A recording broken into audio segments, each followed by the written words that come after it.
दुसरं पुण्यक्षेत्र रथांचल शिखर, त्याचा 2 महिन्यांनी आपण कथाभाग श्रवण केला.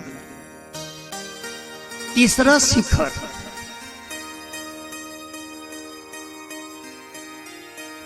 भीमा शंकर.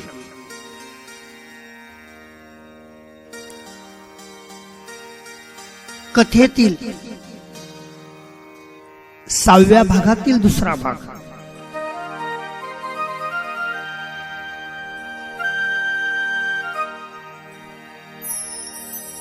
या तिसऱ्या शिखराला किंवा ज्योतिर्लिंगाला भीमाशंकर हे नाव का पडलं? रावणाचं वध झाल्यानंतर महान बलशाली कुंभकर्ण याचाही वध झाला. कुंभकर्णाचा पुत्र भीम हा दूरदेशी गेलेला होता. दूरदेशावरून आला आणि त्याने आपल्या आईला आपल्या पित्याच्या वधाबद्दल, बलाबद्दल आणि वधाबद्दल कुशल विचारलं. त्यावेळेस आईने सांगितलं, भीमा, अरे भगवान महाविष्णूंचे अवतार भगवान श्रीराम यांच्याकडून तुझे पिता आणि रावण मारले गेले.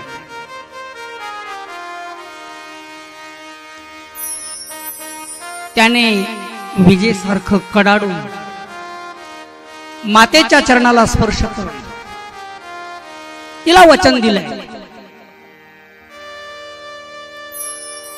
मी शपथपूर्वक सांगतो, मी त्या सर्व ईश्वरी देवदेवतांचा अवतारांचा प्रतिशोध घेण्यासाठी बाहेर पडलो. आशीर्वाद दे.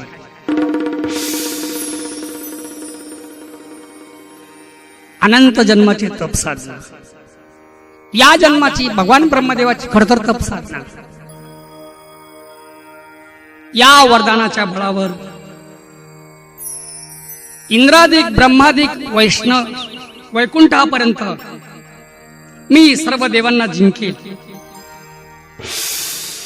स्वर्गलोक, मृत्यूलोक, पाताळलोक या तिन्ही लोकावर पुन्हा विजय मिळवेल. या तिन्ही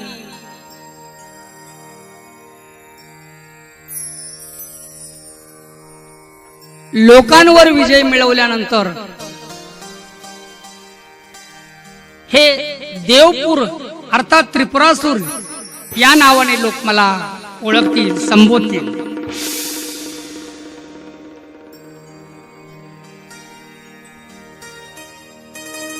महाराज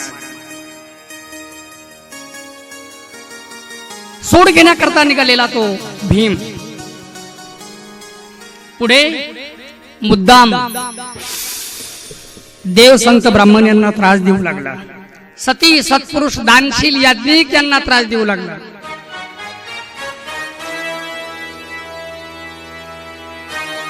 एक वेळेस महान शिवभक्त राजा कामरूपेश्वर याला पराजित केला. त्याला सांगितलं, काय करतो? हे शिवपूजन सोड आणि माझं पूजन कर. संपूर्ण प्रजा त्रस्त झाली. सर्वांनी ब्रह्मा विष्णू महेश यांची प्रार्थना केली. सर्वजण देवतांशी भगवान शंकराकडे आले. भगवान शंकरांना घडलेला सर्व प्रकार निवेदन केला. भगवान म्हणाले, काळजी करू नका, तुम्ही आपल्या स्वस्थानी जा. तत्क्षणी भगवान शिव या भीम अर्थात त्रिपुरासूर याचा वध करण्यासाठी या शिखरावर आले. दोघांमध्ये घमघोर युद्ध झाले. मायावी त्याने विराट रूप, विशाल रूप धारण केले. त्यामुळे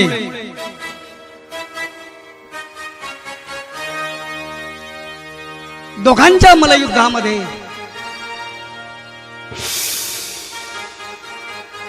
त्या भीमाचे 3 पुत्र तिथे आले आणि म्हणाले,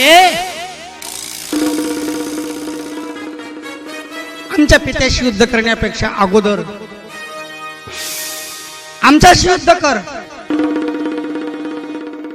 भगवान शिव म्हणाले, युद्ध करतोय पण एक अटीवर, एका एकानं यावं, एका एकानं माझ्याशी युद्ध करावं.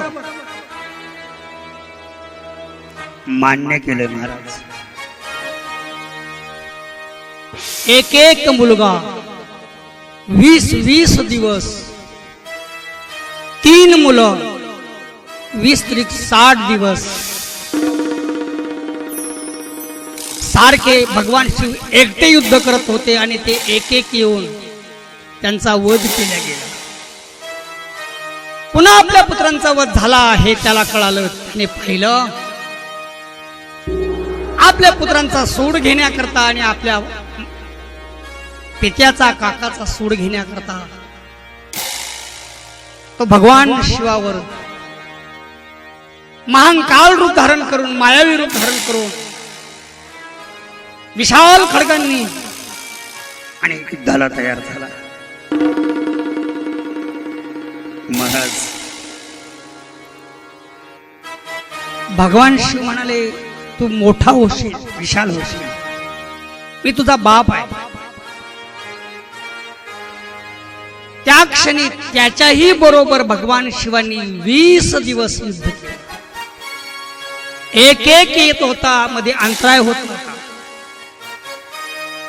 लगत लगत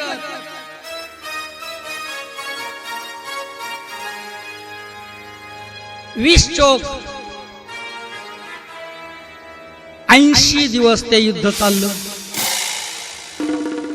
चौघांचाही वध केला, प्राणपणाला लावलं, त्यांचा वध केला.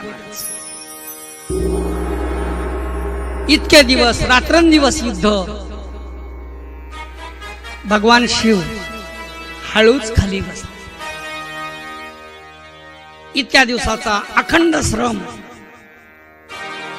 अंगातून, रोमारोमातून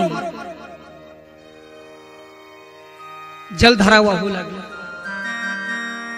त्या जलधारा प्रवाह रूपानं, धार रूपानं वाहू लागल्या. तीच आजची पंढरपूरची भीमा नदी.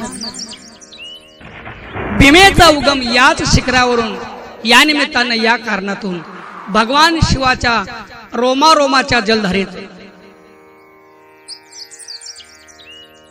तीच दक्षिणांगी चंद्राकार झाल्यामुळे तिला चंद्रभागा या नावाने आपण उल्लेखतोय. महाराज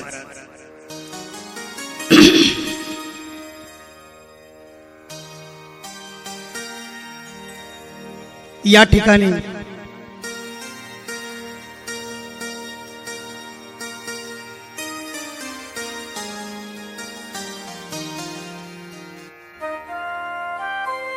तीन क्षेत्रांचा महिमा आपण पाहिला.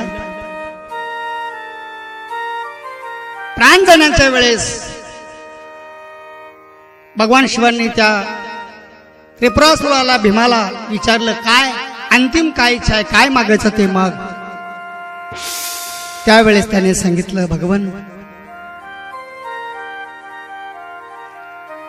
आपल्या हातून आमचा मृत्यू मोक्ष मिळावा, आपल्या हातून आपल्या पूर्वजांचा मृत्यू त्यांना सद्गती प्राप्त व्हावी. आणि या पुण्यपावन तीर्थक्षेत्रातील शिवलिंगाला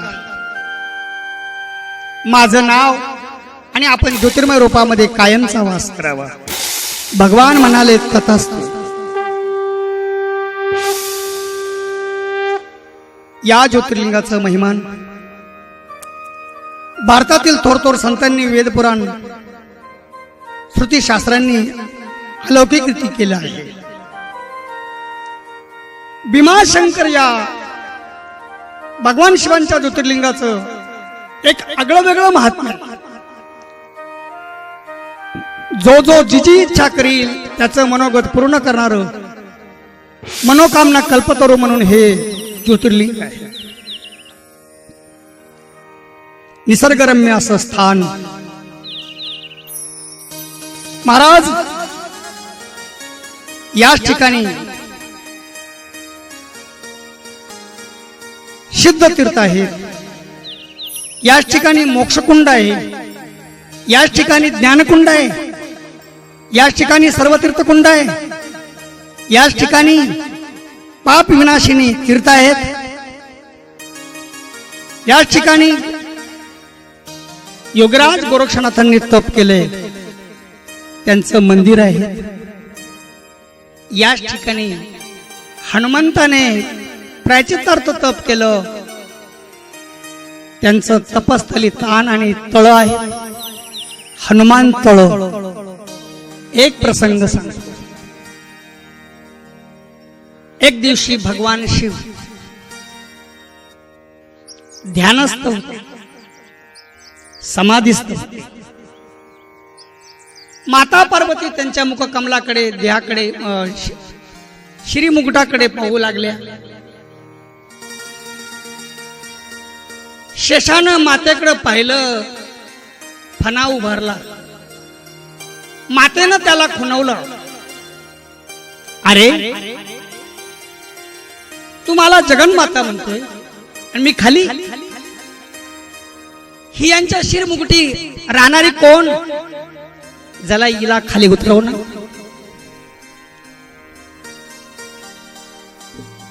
त्यावेळेस शेष नारायणाने सांगितलं, भगवान माते,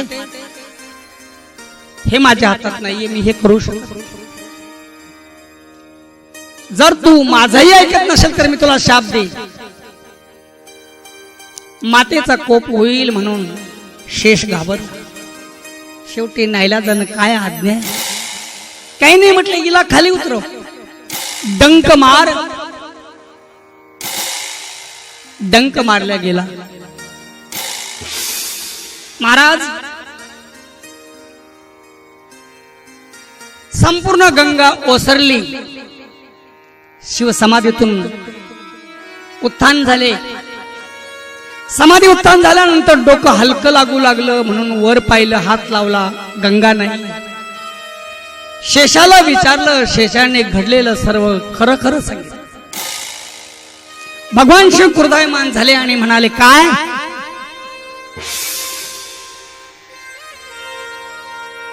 पार्वतीला शाप दिला. या प्रायचित्तार्थ तुला खडतर तप करावं लागेल. आणि शेषाला सांगितलं, माझ्या आज्ञेविना तू तिची आज्ञा मानून कार्य केलं. मी तिचा पती आहे. तू म्हणायला पाहिजे होतं त्यांची आज्ञा नाहीये. माझी आज्ञा नसताना तू केलेलं कर्म. मी तुम्हाला दोघांनाही शाप देतो. मा पार्वतीला आणि शेषनागाला शाप दिला. दोघांनी याच पुण्यस्थळी भीमाशंकर तीर्थक्षेत्राजवळ प्रायचित्तार्थ घोर तप केलं. आपण या 3 शिखरांच्या उत्तर तटाच्या कोपऱ्यावर जाल तर तुम्हाला या दोघांचं तपस्थली स्थान पाहायला मिळेल. शेषनाग फणा कडा आजही तुम्हाला या प्रसंगाची साक्ष देते. ज्याच्याकडनं नाग मारल्या गेले असतील त्याने जर तिथं जाऊन जर त्या शेष नागाची पूजा केली तर तो नाग मारल्याच्या दोषातून मुक्त होतो. ऐका, मातेनं घोर तप केलं, अन्न पाणी वर्जित तप केलं, अनुतापाने तप केलं. म्हणून त्या ठिकाणी शक्ती रूपानं ती प्रगट झाली, शिव प्रगट झाले. प्रसन्न काय मागायचं ते माग. त्यावेळेस सांगितलं, जो कोणी या पुण्यस्थळी येईल, माझं दर्शन न करता भीमाशंकर ज्योतिर्लिंगाचं दर्शन करील तर त्याला अर्ध पुण्य प्राप्त होईल, पुरेपूर पुण्य प्राप्त होणार नाही. म्हणून मा पार्वतीची तपस्थली शूलभंजा देवी अशा या भीमाशंकर महान पावन तीर्थाची महती. प्रथम शिखर भवरगिरी, दुसरं शिखर रथांचल, तिसरं शिखर भीमाशंकर. मागेल ते देणार, लवकरात लवकर प्रसन्न होणार भोळ दैवत म्हणजे भगवान शिव. लक्षपूर्वक ऐका. त्याच गावामध्ये, त्या परिसरामध्ये दोन आळशी माणसं.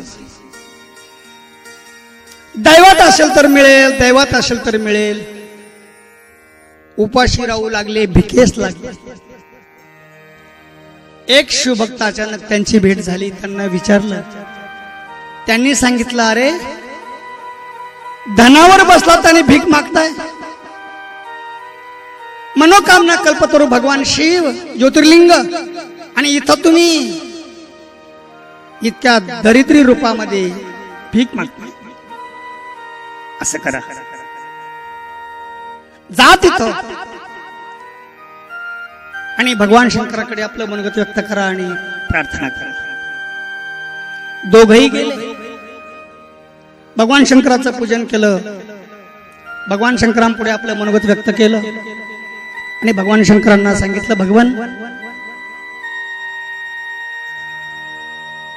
आम्ही निर्धन आहोत, आम्हाला धनप्राप्ती हवी आहेत. सदन सुखी धन असेल तर धनवंता लागी सर्व मान्यता आहे जगी. कृपा करावी. भगवान शिव म्हणाले, काय हरकत नाही. इकून जातानाच तुम्हाला धनलाभ प्राप्त होईल. पाऊस चालू होता, महिन्याची झड होती, डाब्याची घरं होती, योग असा. इकून जातानाच आक्रोश रडण्याचा आवाज आला. म्हणून पाहिलं तर एका समोरच्या गरीबाचं घर कोसळलं, जमीन दोस्त. या दोघांनी धावत जाऊन त्या परिवारातील लोकांना हळूच बाहेर काढलं, जीवदान दिलं, त्यांनी आशीर्वाद दिला. विचारपूस केली, तुम्ही कोण, काय करता? काही नाही, काम मिळत नाही, खायला मिळत नाही, दरिद्री आहोत. असं करा, जसा आमचा प्राण वाचवला ना तसं हे घर तुम्ही लाकडं बाजूला करा, माती बाजूला करा, खोला, नवीन घर बांधून द्या. महाराज, पाऊस चालू होता, घरकाम चालू होतं, म्हणून ती माणसं दूरच्या गावाच्या लगत आश्रय म्हणून एका छोट्याशा झोपडीत राहू लागले. हे दोघंच खोदकाम करू लागले. त्या ठिकाणी त्यांना धनाची कढई सापडली. दोघं धूर्तच होते. ते धन उचललं, दूर नेलं, डोंगरामध्ये पुरून ठेवलं. यांचं काम पूर्ण करून दिलं, घर बांधलं गेलं, घराचा मोबदला त्यांना मिळाला. गेले धनाजवळ, आग्याची मोहळं, आग्याच्या गांध्या त्यांच्या पाठीमागे लागल्या. प्राण वाचवण्यासाठी शोक करू लागल्या, भगवान शिव वाचवा आम्हाला. भगवान शिवानी क्षणामध्ये वादळ, चक्रीवादळ निर्माण केलं आणि त्या माशा मागे परतल्या. आकाशवाणी केली, ज्यांच्या आशीर्वादानं घबाड सापडलं, धन सापडलं, त्यांना विसरलात? हे बघा, या धनातला अर्धा हिस्सा तुमचा, पण पूर्णपणे अर्धा हिस्सा माझ्यासाठी लावाल तर तुम्ही पिढ्यानं पिढ्या धनाढ्य व्हाल, हा माझा आशीर्वाद आहे. भोले बाबाची देणगी. महाराज,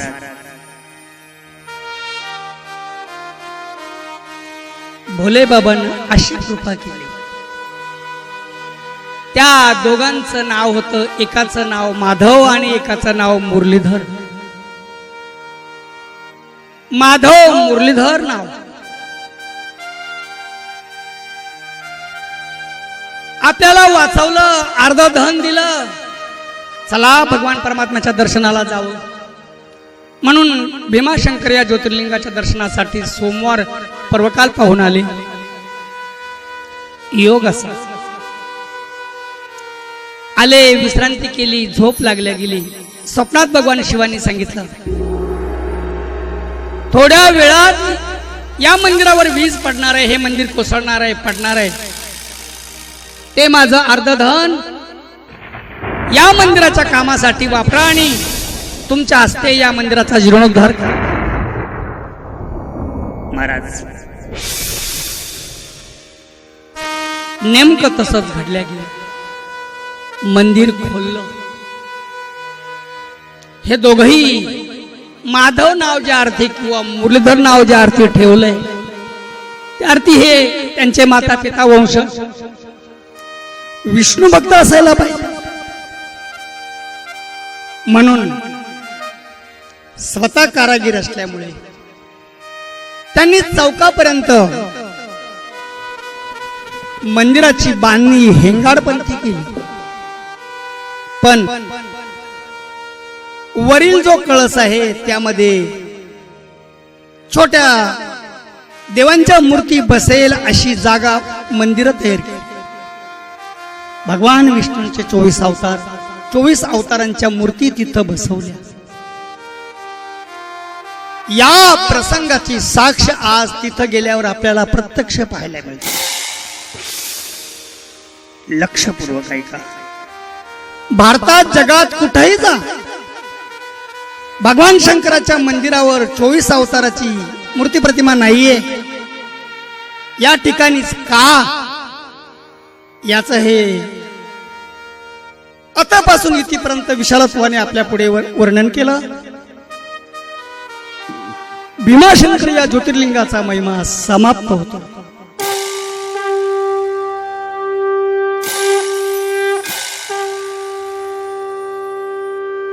पुढील कथा रामेश्वर कथा, रामेश्वर ज्योतिर्लिंगाची कथा. रामेश्वर ज्योतिर्लिंग हे दक्षिण भारतातील तामिळनाडू राज्यामध्ये आहे. रामनाथपुरम जिल्ह्यामध्ये आहे. हे तीर्थक्षेत्र जसे ज्योतिर्लिंग आहेत तसं चारो धामापैकी एक धाम. पूर्वी आजही एक परंपरा आहे. काशीची कावड रामेश्वरला आणि रामेश्वरची कावड काशी, अशी महायात्रा या दोन मोठ्या तीर्थांपासून सुरुवात होते.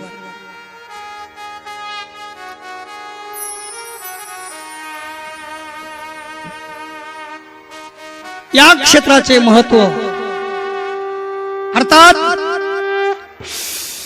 रामेश्वर तीर्थक्षेत्राचं महत्व स्कंद पुराणामध्ये, शिवपुराणामध्ये आलेलं आहे.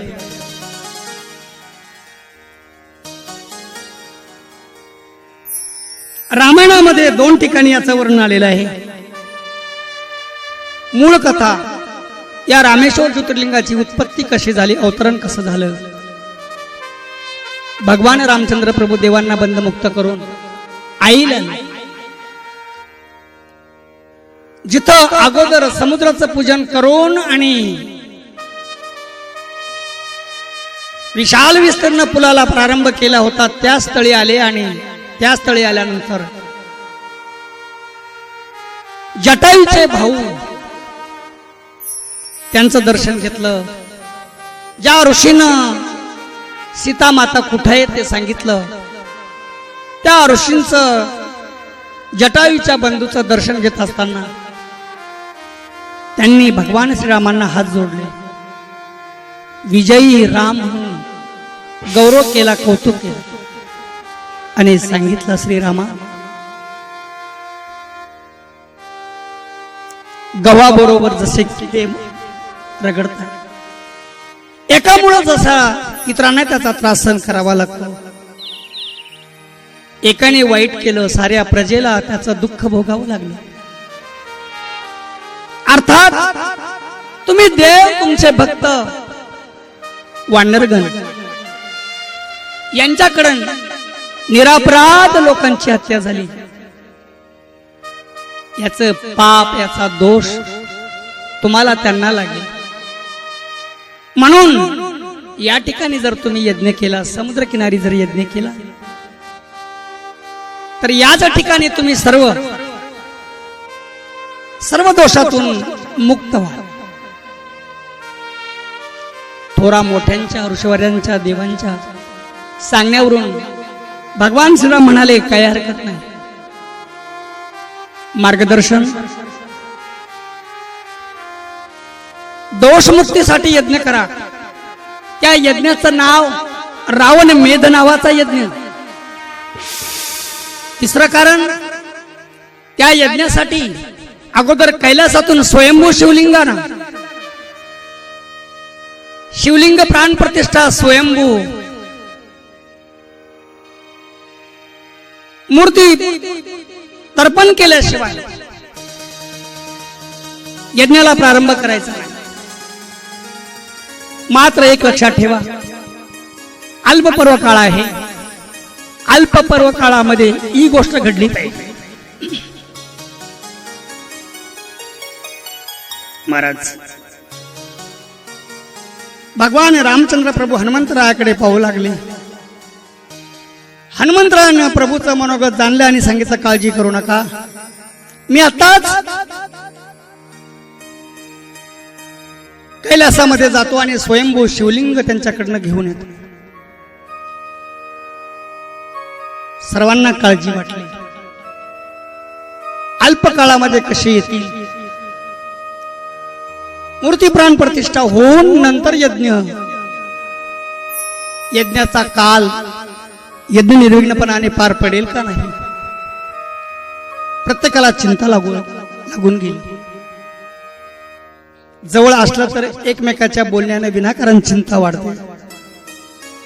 म्हणून प्रभू समोरच्या वटवृक्षाकडे गेले, त्याची पारुंबी पाहिली, मुद्दाम पारुंबीला धरलं आणि झोका घेऊ लागला. अजूनही त्या ठिकाणी जो मोठा वटवृक्ष आहे, राम झोका, या प्रसंगाची साक्ष आज त्या ठिकाणी आपल्याला पाहायला मिळते. प्रभू दूर गेले म्हणून लक्ष्मणही दूर गेले. दर्याची कड, कपार, पाय सोडून बसले. पर्वकालाच्या आज जर स्वयंभू शिवलिंग आलं नाही, यज्ञाला आरंभ झाला नाही, तर मी याच कड्यावरून उडी घेईल, देहत्याग करील. म्हणून तिथं आजही या प्रसंगाची साक्ष लक्ष्मण, कडा, सीता मातेने विचार केला. दोघही दूर गेले. तेवढ्यात अचानक जर हनुमंतराय आले आणि स्वयंभू शिवलिंग आणलं तर ठेवायचं कुठं? म्हणून समुद्राच्या कडेला गेल्या. समुद्राचं पाणी शिंपडलं, वालुकामयी स्वच्छ जागा पवित्र स्वच्छ केली आणि बसल्या बसल्या ओम नमः शिवाय म्हणत म्हणत वालुका गोळा करू लागले. मा आदिशक्ती शीतेचा स्पर्श महाराज काँक्रीट इतकं काँक्रीटने जे बनवावं अशा प्रकारे जे गोळा केलं ते वालुकामय पिंड तयार झाले. अजूनही यायला तयार नाही. वर पाहायच्या, भगवान श्रीराम ज्या दिशेने गेले होते तिकडं पाहायच्या, लक्ष्मणाकडे पाहायच्या. शेवटी पुन्हा विचार केला, देव आणि भक्तगण या ठिकाणी बसलेले आहेत, हनुमंताच्या येण्याची वाट पाहत आहे. उद्या यज्ञ सुरू झाला तर एवढ्या सर्वांना मी पाणी कुठून आणू? समुद्राचं पाणी खारं आहे. म्हणून समुद्राच्या किनारी गेल्या. आपण कधी गेलात एखाद्या पाण्याच्या कडेला म्हणजे काय करतो? पवित्र स्वच्छ पाणी मिळावं यासाठी झरा करतो ना. सीतामातेनं झरा केला, 2-4 वेळेस तो उपसला. वाळूतून येणारं स्वच्छ पाणी, झऱ्याद्वारे येणारं पाणी स्वच्छ निर्मळ काळभोर पाणी. समुद्र देवता समुद्रातून प्रगट झाली, प्रसन्न झाले. काय मागायचं माग सीते, काय मागायचं माग. मा सीतेने समुद्र देवतेला विनंती केली, भगवान समुद्र देवता, पहिलावर यज्ञ मुहूर्त पर्वकालाच्या आत निर्विघ्नपणाने पार पडावा. दुसरा, सर्व देवदेवता भक्तगण या निर्दोष दोषातून मुक्त व्हावे, निरापराध मारल्याचं जे पातक आहे त्या दोषातून मुक्त व्हावे. पुढे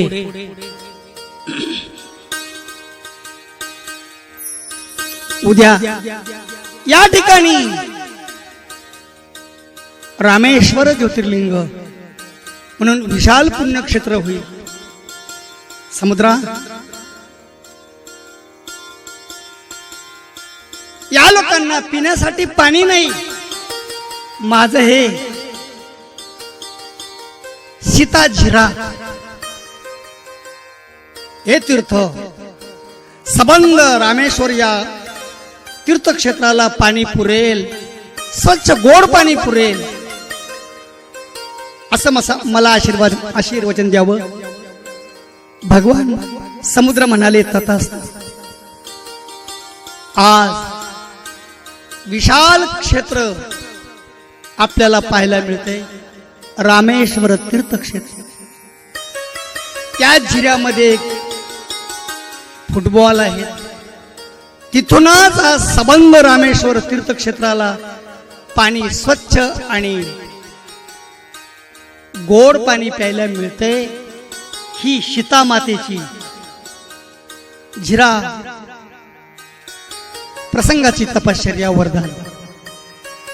महाराज हनुमंतरायाले, भगवान श्रीराम लक्ष्मण सर्व भक्तगण जवळ आले. प्रत्यक्ष नारद प्रगट झाले. वेदोक्त विधान मंत्रांनी त्यांनी महाराज आलेल्या स्वयंभू शिवलिंगाची प्राण प्रतिष्ठा केली. यज्ञाला सुरुवात केली. यज्ञ निर्विघ्नपणाने पार पडला. सर्वांनी हातामध्ये जल घेतला, संकल्प केला, आमच्याकडून निरापराध लोकांची हत्या झाली, याचा दोष आम्हाला लागला, आम्ही दोषमुक्त व्हावं. जे आमच्याकडनं मारल्या गेले त्यांना सद्गती प्राप्त व्हावी. आकाशवाणी झाली. त्रैलोक्यातील देवता म्हणाला, आम्ही प्रसन्न आहोत. श्रीरामा, आपण तरला नवे ते नवल कुळे उद्धरील सर्वांची.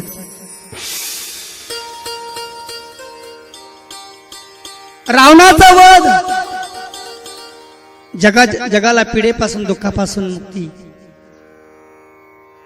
पण भक्तांनाही आपल्यालाही दोषमुक्तीच्या योगातून मुक्त केलं. लक्षपूर्वक ऐका. त्याच पूर्णाहुतीच्या संकल्पामध्ये भगवान शिव त्या शिवलिंगातून प्रकट झाले आणि भगवान श्रीरामांना भक्तगणांना दर्शन देत म्हणाले, काय मागायचं मागा. त्यावेळेस भगवान श्रीराम म्हणतात, हे भोलेनाथ, तुमच्या आशीर्वादाने तुमच्या दयेने हे सर्व कार्य आम्ही करू शकलोय.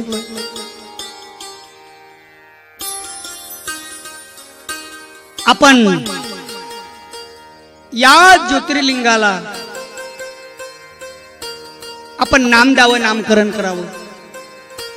भगवान शिव म्हणतात, पहिलं नाव तुमचं आणि दुसरं नाव माझं. श्रीरामाने रावण मेध नावाचा यज्ञ केला आणि प्रत्यक्ष ईश्वर पूर्णाहुतीच्या वेळेस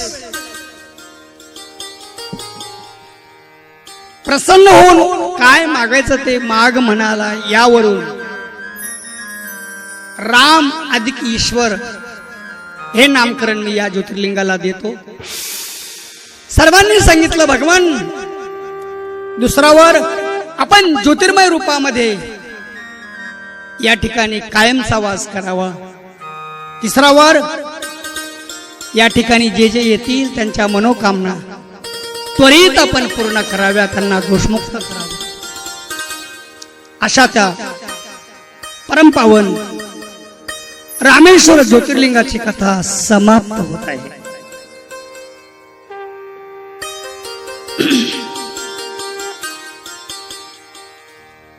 पुढील कथा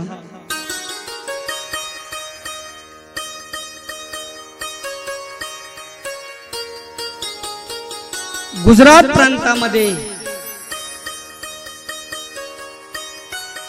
द्वारुका नावाचं उगण आहे.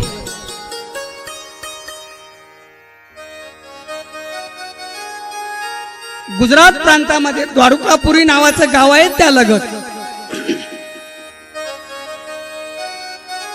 नाग समाजाचे लोक राहतात. नाग समाज म्हणजे महान शिव उपासक,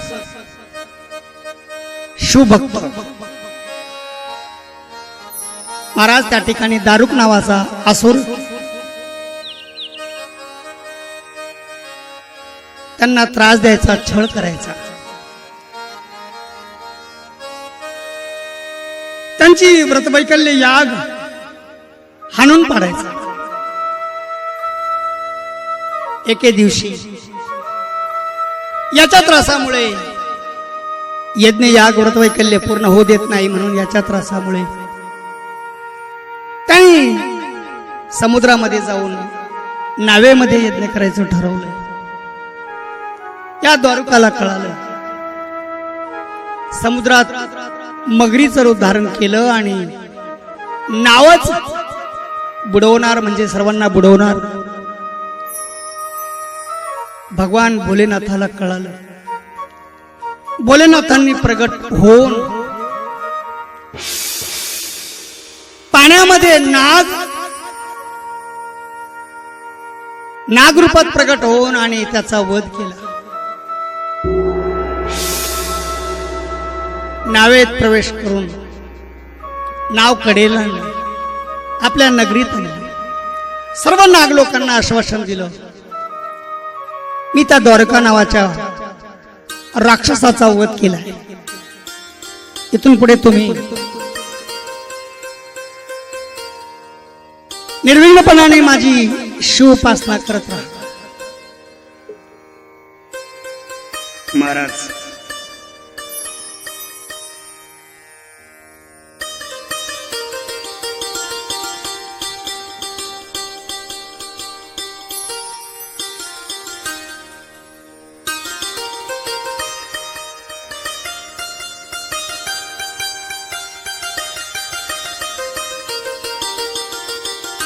एक वेळेस याच वनामध्ये पांडवांनी वनवास काळामध्ये काही काळ वास केला. याच नागलोकांच्या शिवलिंगाजवळ आले आणि त्यांनी भगवान शिवांची उपासना सुरू केली. शिव प्रसन्न झाले नागलोकावर आणि पांडवांवर. काय मागायचं मागा. त्यावेळेस त्यांनी सांगितलं, भगवन या नागेश या ज्योतिर्लिंगामध्ये लिंग मूर्ती तेजोमय रूपानं आपण वास करावा. महाराज पांडवांनी संकल्प केला आणि पांडवांनी या मंदिराचा जीर्णोद्धार केला. पांडव काळातील हे मंदिराच्या चौबाजूने बंदिस्त अशा दगडांचा कोट आहे. अनुपम्य अशी शिल्प सौंदर्य कला, सभामंडप आणि नागेशाची ज्योतिर्मय लिंगमूर्ती आज तिथं गेल्यानंतर भाविकाला मोहून टाकतात. लक्षपूर्वक 12 ज्योतिर्लिंगामध्ये 2 ज्योतिर्लिंग अर्धे अर्धे आहेत.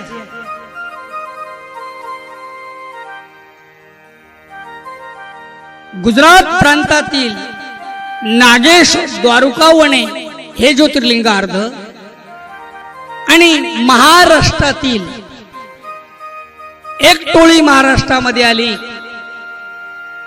ज्या परिसरात राहू लागली त्यांनीही शिवलिंग स्थापन केलं, पूजन करत होते. ते औंढ्या नागनाथ. औंढ्या नागनाथ आणि द्वारकावनातील नागेश हे दोन्ही अर्धे अर्धे ज्योतिर्लिंग आहेत. ऐका लक्षपूर्वक. वेद पुराणामध्ये याची अशी महती सांगितली. एखाद्याने औंढ्या नागनाथची यात्रा केली आणि नागेश्वर द्वारकावणी या ज्योतिर्लिंगाची यात्रा केली नाही तर त्याला 12 ज्योतिर्लिंगाच्या यात्रेचं पुण्यफल मिळत नाही.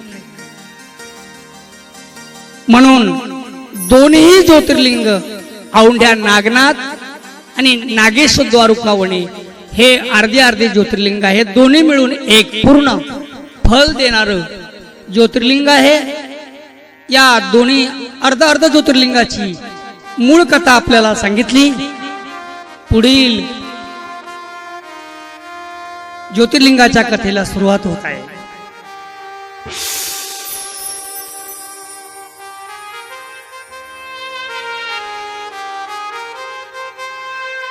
महाराष्ट्रातील औंढ्या नागनाथ या ज्योतिर्लिंगाचा थोडक्यात महिमा सांगतो.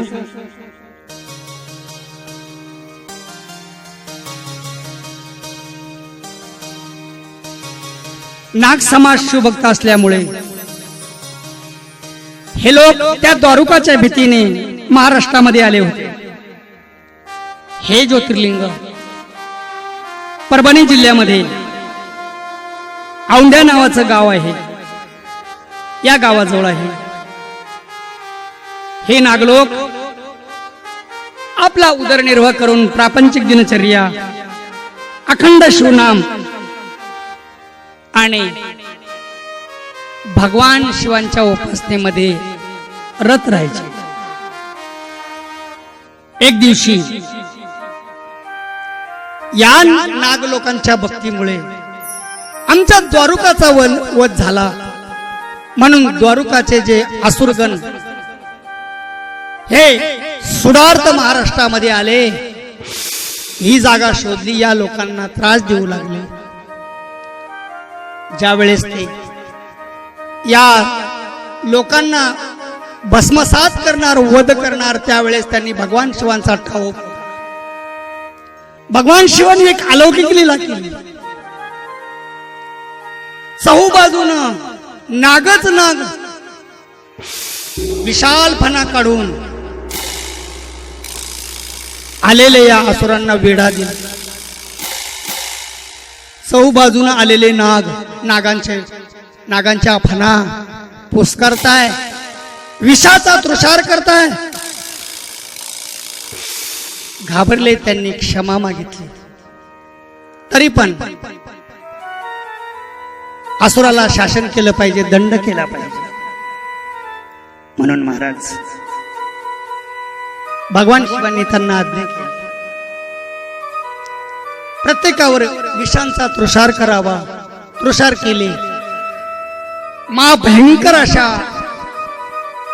हलहाल विषाच्या तुषाराने आणि सर्व जळून खाक झाले, प्राणाला मुकले. त्यावेळेस त्या नाग लोकांनी भगवान शिवांचा जय जयकार केला आणि भगवान शिवांची स्तुती करू लागले. भगवान आम्हाला संकट मुक्त केलं, काय मागायचं मागा. त्यावेळेस त्यांनी सांगितलं, भगवान आम्ही हाक मारू तेव्हा आपण आमच्या हाकेला धावून आम्हाला आपल्या सेवेसाठी उपासनेसाठी सहकार्य करावे. भगवान म्हणाले, ठीक आहे, अजून काय मागायचं मागा. त्यावेळेस त्यांनी सांगितलं, आम्ही स्थापन केलेल्या या शिवलिंगामध्ये आपण ज्योतिर्मय रूपाने कायमचा वास करावा. भगवान शिव म्हणाले, तथास्तु. महाराज अशा प्रकारे औंढ्या नागनाथ आणि नागेश नागनाथ या दोन्ही तीर्थांचा म्हणजे ज्योतिर्लिंगाचा महिमा आपण श्रवण केला. या औंढ्या नागनाथ तीर्थाची एक आगळी वेगळी महत्व आहे. एकच दिवस या नगरीमध्ये असा आहे, शिवतळ तिथं आहेत. महाराज 12ही महिने त्या शिवतळ्यामध्ये निळं पाणी असतं, पण कपिला षष्टीला मात्र स्वच्छ काळभोर पाणी निर्माण होत. म्हणतात बा प्रत्यक्ष भगवान शिव आपल्या जटेतील गंगा अवतरित करतात, म्हणजे काशीहून गंगा अवतीर्ण होते असा पुराणामध्ये उल्लेख. पुढील प्रसंग ऐका. या ज्योतिर्लिंगाची कथा, या ज्योतिर्लिंगाचं महात्म्य. महाराज या ज्योतिर्लिंगामध्ये एक नंगानाथ जोगी नावाचे शुद्ध पुरुष होते. याच पुण्यक्षेत्रामध्ये स्वामी नंद ब्रह्मानंद यांची तपस्थली यज्ञस्थली आहे. याच पुण्यक्षेत्रामध्ये तुपकारी महाराज सिद्ध पुरुष होऊन गेले. अशा या ज्योतिर्लिंगामध्ये अनेक अशी छोटी मोठी मंदिरं आहेत. वेद व्यासांनी ज्यावेळेस 12 ज्योतिर्लिंगाची परिक्रमा केली, प्रदक्षिणा केली, त्यावेळेस या ठिकाणी येऊन काही काल वास केला, तप केलं. म्हणून या ठिकाणी त्यांनी जे लिंग स्थापन केलं ते वेदव्यास लिंग स्वतंत्र मंदिर आपल्याला पाहायला मिळते. एकाने घोर तप केलंय, मनोकामना पूर्ण व्हाव्या म्हणून प्रत्यक्ष त्याने स्थापन केलेल्या शिवलिंगातून भगवान शिव प्रगट झाले. काय मागायचं माग. म्हटले, मी स्थापन केलेल्या या शिवलिंगाची जो उपासना करील त्याची मनोकामना त्वरित पूर्ण करावी. भगवान शिव म्हणाले, तथास्तु. म्हणून या ज्योतिर्लिंगा शेजारी लगत अनेक शिवलिंगे आहेत. वेदव्यास लिंग, भंडारेश्वर लिंग, चिंतामणेश्वर लिंग, गणपती मंदिर, भगवान दत्त मंदिर. अशा प्रकारे या पुण्यक्षेत्रामध्ये 108 शिवलिंगांची महती आपल्याला पाहायला मिळते. या क्षेत्राचं अलौकिक महिमा आहे. पुढील प्रसंग, काशी विश्वेश्वर या ज्योतिर्लिंगाची कथा सुरुवात होते.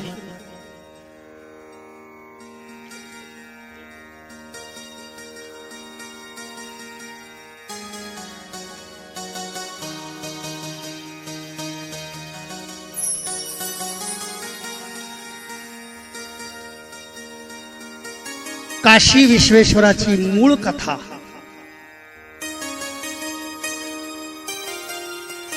एक वेळेस शिव पार्वती दक्षिण यात्रेला गेले असताना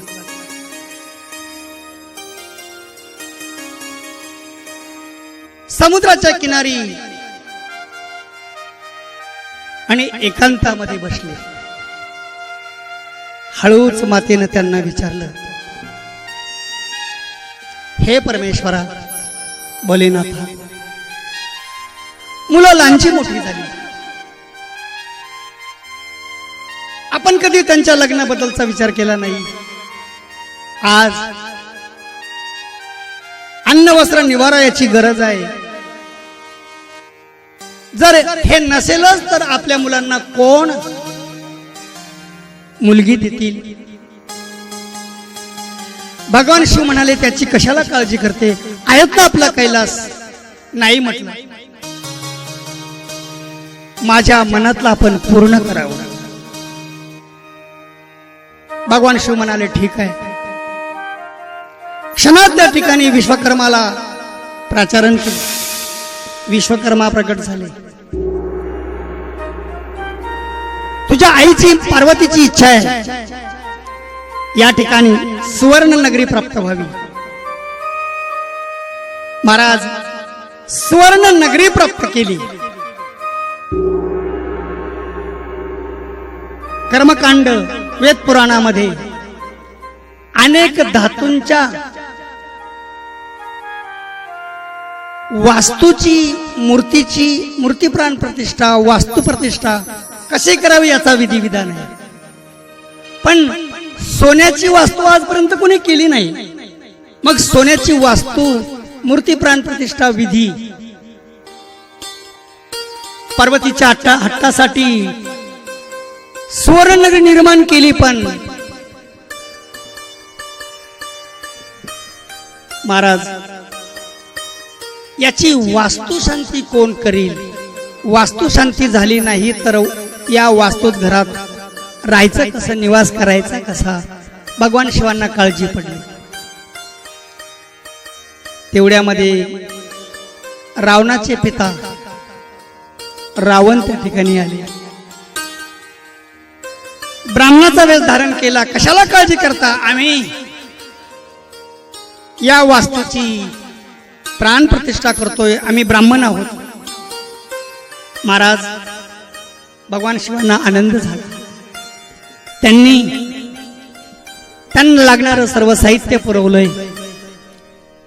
कोण होते ते सांगायला नको तुम्हाला. त्यांनी वेदोक्त मंत्रांनी विधिविधानासहित सुवर्ण वास्तूची वास्तुशांती करून दिली. ऐकणारे सामान्य नव्हते, प्रत्यक्ष भगवान शिव होते. ते मंत्र ऐकल्यानंतर, ती वास्तुविधी पाहिल्यानंतर भगवान शिव अति प्रसन्न झाले. काय मागायचं मागा, काय मागायचं मागा. त्यांनी मौन धरलं. त्यावेळेस हळूच हे 3 वेळेस म्हणाले, काय मागायचं मागा, काय मागायचं मागा. यांनी हळूच सांगितलं, आपण देणारच असाल तर मात्र संकल्प करून द्यावं लागेल. ब्राह्मणाला कुठली वस्तू द्यायची असेल तर पाण्यात बुडवून द्यायची, म्हणजे संकल्प करून द्यायचा. आम्ही मागेल ते द्याल तर हातात पाणी घ्या, संकल्प करा, मागेल ते देईल. दोघांनी भगवान शिवांच्या माता पार्वतीच्या हातामध्ये पाणी दिलं.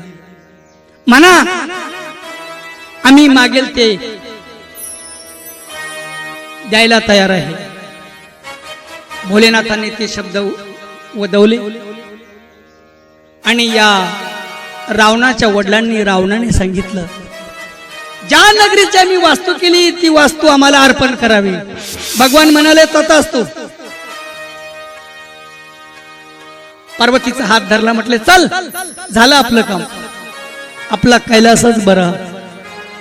नगरी निर्माण केली पण हिरावून घेतली. षडयंत्रातून हिरावून घेतली, अर्थात दान दिली. महाराज स्त्रीचं अंतकरण भगवान शिव पुढे चालले, मनातलं सर्व निघून गेले. पण स्त्री असल्यामुळे पुन्हा पुन्हा ते मनात यायचं, मनातून जाईना.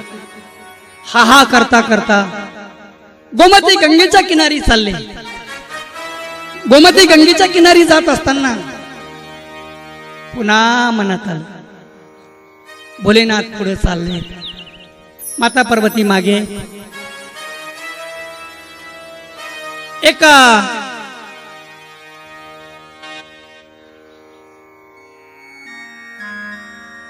वळण घेतलेल्या नदीच्या प्रवाहाच्या कोपऱ्यावर त्या आल्या.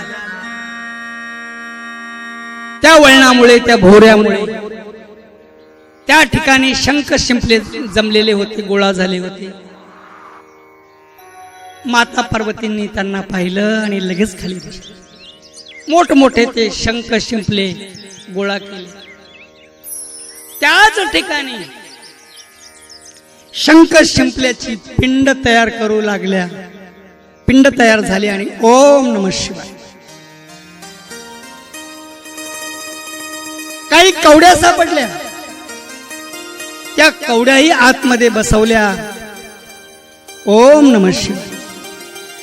शंख शिंपले कवड्या, याचं शिवलिंग मा पार्वतीनं बनवलं. परिणाम असा झाला, भोलेनाथ पुढे चालले, ओमचा जप चालू आहे. तेवढ्यामध्ये पार्वती बोलत नाही म्हणून मागे पाहिलं. पार्वती दूर एका ठिकाणी बसलेली. शेवटी भगवान शिवांना माग यावं लागलं. मार्कंडेय महामुनींनी या शिवपुराण ग्रंथामध्ये एक श्लोक टाकला. ते म्हणतात, पुरुषाने आपल्या पुरुषार्थासाठी किती जरी पाऊल उचलले आणि स्त्रीच्या जर मनात आलं तर त्यांना पाऊल माग टाकायला लावल्याशिवाय. शेवटी भगवान शिवांना तिच्या हट्टासाठी माग यावं लागलं. आले महाराज तिथं. विचारलं काय प्रकार आहे. सांगितलं, निर्माण केलेली नाहीशी झाली, दुसऱ्याला दान दिली ना. इथं माझ्या मुलांसाठी नगरी वसवल्याशिवाय मी इथून उठू शकत नाही. भगवान शिवानी क्षणात दृष्टी टाकली, सुंदर अशी नगरी निर्माण केली. तिचं नाव काशीपुरी. काशीपुरी मा गंगेच्या किनारी सुंदर अशी नगरी वसवली. अशी नगरी त्रिभुवनात नाही. भगवान शिव म्हणाले, ठीक आहे, तुझ्या निमित्तानं तुझ्या मुलांसाठी या ठिकाणी काशीपुरी नगरी वसवली. अजून काय मागायचं माग. तिने सांगितलं, जो कोणी या काशीला येईल त्याने जर माझ्या या कवड्या माता मंदिरामध्ये शंख शिंपल्या माझ्या या लिंगाचं दर्शन घेतलं नाही तर त्याला काशीचं पुरेपूर दर्शन मिळणार नाही. म्हणून काशी विश्वनाथ भैरवनाथ यांच्या दर्शना अगोदर कवड्या माता मंदिर अर्थात महापार्वतीने काशीपुरीचा संकल्प केला. ते स्थान म्हणजे कवड्या माता मंदिर. म्हणून भाविकांनो, मा गंगेचं स्नान झाल्यानंतर दुसरा विधी कवड्या मातेचं दर्शन. तिसरा विधी भगवान विश्वनाथांचं दर्शन. चौथा विधी अष्टभैरवांचं दर्शन. आणि पाचवा विधी पुढचा भाग सांगतोय महाराज. काशीपुरी वसवली. भगवान शिव आणि मा पार्वती, बस योग आला, मुलांची लग्न करून टाकू. ही काशीपुरी त्यांना निवासासाठी आहेच. चाल कैलासामध्ये गेले. कैलासामध्ये राहू लागले. महाराज एक दिवशी अचानक गंगेची प्रदक्षिणा करण्याकरता नारद महर्षी त्या रस्त्याने आले. त्यांनी ती काशीपुरी पाहिली. अशी नगरी वसवली, त्रिभुवनात नाही अशी. महाराज नारदच ते ना, गेले आपल्या पित्याकडे ब्रह्मदेवाकडे. भगवान ब्रह्मदेवाला सांगितलं, काय देवा, तुमच्या सत्यलोकामध्ये तुमची ब्रह्मपुरी आहेच, पण मृत्यूलोकात तुमचं एखादं स्थान पाहिजे. तुमचं नाव कोणी घेईल असं. म्हटले कुठं करू, कसं करू. त्यावेळेस त्यांनी काशीपुरीचा शिव नगरीचा महिमा ब्रह्मदेवाला सांगितला. नारद होते. ठीक आहे म्हटले, मी माझ्या भक्ताला पाठवतो, तपश्चर्या करायला लावतो आणि संकल्पाने मी माझ्या नावाची नगरी वसवतो. भगवान ब्रह्मदेवाने त्यांचा भक्त तिथं पाठवला, त्याचं नाव दिवोदास. भगवान ब्रह्मदेवाने आपल्या दिवोदासाला तपश्चर्या करायला लावली. प्रसन्न झाले. काय मागायचं? माग म्हटले, तुमच्या नावाची नगरी, याही नगरीपेक्षा अति सुंदर नगरी निर्माण व्हावी. भगवान ब्रह्मदेव म्हणाले, तथास्तु. ऐका, लक्षपूर्वक ऐका. वारणा आणि आशी या नदी संगमावर वसवली ती वाराणसी ब्रह्मदेवाची नगरी. नारदांनी लगेच वैकुंठामध्ये धाव घेतली. दोन्ही नगरांचं महिमान भगवान विष्णूकडे सांगितले. भगवान विष्णूंनी सांगितले, मला या विश्वाचं त्रिभुवनाचं प्रतिपालन करायचंय, कशाला मला ताण? नाही म्हटले देवा, तुम्ही माझा आराध्य आहे, तुमचं नाव घेऊन तुमचा महिमा मी तिन्ही लोकांपर्यंत पोहोचवतो. माझ्या नारदाची म्हणजे माझी एवढी इच्छा पूर्ण करा. भगवान म्हणाले, ठीक आहे.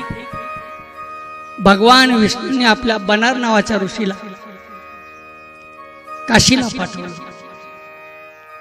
बनार नावाच्या ऋषीला काशीला पाठवलं. काशीला तपश्चर्या करायला लावली आणि भगवान विष्णू महाराज प्रसन्न झाले. काय मागायचं? माग. त्याने काय मागितलं ऐका. काशीपुरी आणि ब्रह्मदेवाची वाराणसी या दोन्ही नगरापेक्षा माझी नगरी विशेष रूपानं वैभवशाली तेजोमय अशी असावी. भगवान विष्णू म्हणाले, तथास्तु. भगवान विष्णूंच्या भक्ताच्या वरदानाने दोन्ही नगरीपेक्षा एक अलौकिक अशी नगरी वसवली, ती बनारसी. ब्रह्मदेवाची वारणा आणि अशी संगमावर वसवलेली वाराणसी, ब्रह्मदेवाची भगवान विष्णूंची बनारसी आणि भगवान शिवांची काशी, अशा तिघांच्या तीन नगऱ्यांचं महिमान आपण श्रवण केलं. पुढील कथा भाग